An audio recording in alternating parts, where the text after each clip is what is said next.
CPIM-ന്റെ ഒരിരട്ടത്താപ്പാണ് ഇതിൽ കേരളത്തിന് മനസ്സിലാക്കാൻ സാധിച്ചത്. ഇടതുപക്ഷ ജനാധിപത്യ മുന്നണിയുടെ ഭാഗം പോലെ ഇന്ത്യൻ ജമാഅത്തെ ഇസ്ലാമിയെ ചേർത്ത് പിടിച്ചിരുന്ന ഒരു കാലത്ത് CPIM. ജമാഅത്തെ ഇസ്ലാമിയുടെ രാഷ്ട്രീയ രൂപം വന്ന് അവരെ ഇടതുപക്ഷത്തെ പിന്തുണക്കുന്നില്ല എന്ന അഭിപ്രായം വന്നതോടുകൂടി അവരുമായി മുസ്ലിം ലീഗും UDF-ഉം ധാരണയാണ് എന്ന് പറഞ്ഞ് അധിക്ഷേപിക്കുന്ന രീതിയിലുള്ള നിരന്തരം സംസാരങ്ങൾ CPIM-ന്റെ സംസ്ഥാന നേതൃത്വം നടത്തുകയാണ്. ആ ഇരട്ടത്താപ്പാണ് ഈ കോളേജ് യൂണിയൻ തെരഞ്ഞെടുപ്പിൽ പരസ്യമായി ആളുകൾക്ക് ബോധ്യമായത്. ഈ ആരോപണം CPM-ന്റെ ഇരട്ടത്താപ്പാണ് എന്ന് കൃത്യമായും ബോധ്യമായി.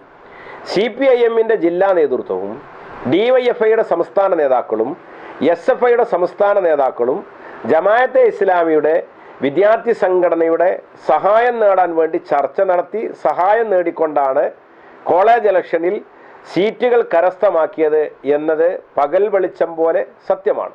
അതോടൊപ്പം തന്നെ ജമാഅത്തെ ഇസ്ലാമിക്ക് ഒരു ജനറൽ സീറ്റ് നൽകുന്നതും SFI ആണ്.